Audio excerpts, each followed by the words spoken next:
di langit kaopat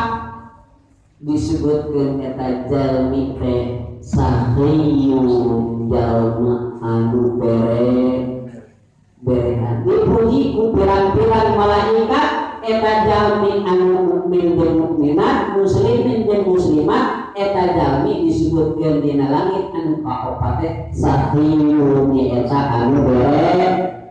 berehan. Ari jalmi anu mete nyata hiji tanggal di surga anu ngarumpai ka alam dunya kumaha eta dahan anu ngarumpai ka alam dunya dicokot ku eta jalmi